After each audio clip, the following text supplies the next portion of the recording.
میں کہہ رہا ہوں مسئلہ یہ ہے، عشاء کی نماز قضا ہو گئی. قضا پڑھنے کے لیے آپ کو کرنا کیا ہے؟ 17 رکعت پوری قضا نہیں پڑھیں گے آپ.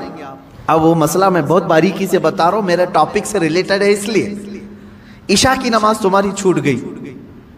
عشاء کی نماز چھوٹ گئی، قضا ہو گئی. یہ گناہ ہے، اور لوگوں کے سامنے آ کر کے بتا کر کے اس کی قضا پڑھو گے تو اظہار گناہ. تم نے سب کو بتایا کہ میری نماز چھوٹی تھی. تو گناہ کرنا ایک الگ مسئلہ ہے، اور گناہ کا اظہار کرنا اور بڑا گناہ ہے. تم اگر قضا کر رہے ہو تو چھپ کر کے، ہاں اپنی نفل نمازوں کے درمیان، سنت نمازوں کے درمیان اگر قضا پڑھ رہے ہو تو کوئی حرج نہیں، پڑھ سکتے ہو. اب یہاں مسئلہ ایسا ہے کہ ہم سب ایک ہی حمام میں ہیں، یعنی سب کی قضا ہے، اس کی بھی، اس کی بھی، اس کی بھی، اس کی بھی، سب ایک دوسرے کو دیکھ رہے ہیں. اس لیے مسئلہ خراب نہیں. بزرگان دین پہلے اس پر بہت تنبیہ کرتے تھے. اگر کوئی ایک بندہ قضا نمازیں سب کو دکھا کے پڑھ رہا ہے تو سارے لوگ اسے گرفتار کر لیتے، پکڑتے ہیں کہ تو ایک گناہ کیا اور سب کو آ کر مسجد میں بتا رہا ہے. تو یہ پہلے کا یعنی ان بزرگوں کا ایک تقوی تھا. لیکن آج بھی میں کہہ رہا ہوں مسئلہ یہ ہے، عشاء کی نماز قضا ہو گئی. قضا پڑھنے کے لیے آپ کو کرنا کیا ہے؟ 17 رکعت پوری قضا نہیں پڑھیں گے آپ، 4 فرض اور 3 وتر. مسئلہ تو یہی ہے نا. کل کی عشاء کی نماز اگر کسی کی چھوٹی، فار ایگزامپل اللہ نہ کرے، آج وہ قضا کرنے کے لیے کھڑا ہے تو کیا کیا نمازیں قضا کرے گا؟ 4 رکعت فرض عشاء کی اور 3 رکعت واجب. یہ 2 نمازیں قضا ہوتی ہیں عشاء میں، یعنی کل 7 رکعت.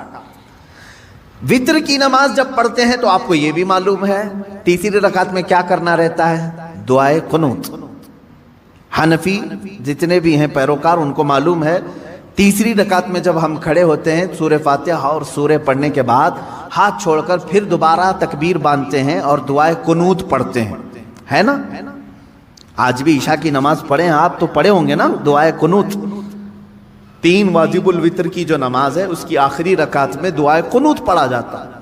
لیکن جب قضا نماز پڑھ رہے ہیں آپ، کل کی عشاء کی قضا پڑھنے آئے، 4 رکعت فرض پڑھ لیا، کسی کو نہیں معلوم، قضا پڑھ لیا آپ نے سنت کی جگہ، 3 رکعت وتر پڑھ رہے تھے.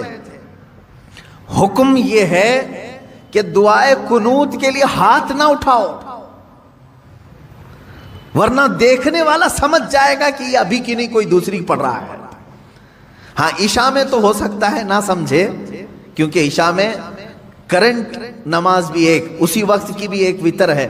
ظہر کے وقت اگر کوئی عشاء کی قضا کر رہا تھا تو ظاہر سی بات ہے تیسری رکعت میں جب وہ کھڑا ہو کر کے ہاتھ اٹھائے گا تو جو دیکھے گا وہ سمجھ جائے گا کہ یہ وتر ظہر میں کیوں پڑھ رہا ہے، وتر ظہر میں کیوں پڑھ رہا ہے. تو گویا کہ تم نے سب کو اپنے گناہ کا گواہ بنایا. کل کی تمہاری کچھ چھوٹی تھی وہ آج آ کے پڑھ رہے ہو.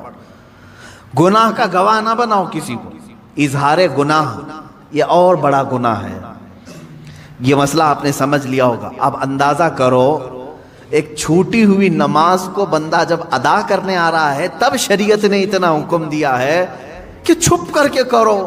ان لوگوں کا کیا انجام ہوگا جو فحش کلامی علل اعلان کرتے ہیں، رات کو زنا ہو گیا ہے فلاں کے ساتھ، فلاں ہو گیا ہے، اس کو مزے لے کر کے بیان کرتے ہیں، ان کا کیا انجام ہوگا.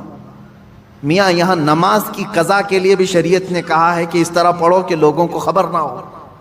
اور لوگوں کی جو برائیاں بیان کرتا ہے کٹوں پہ بیٹھ کر کے، اس کا کیا انجام ہے؟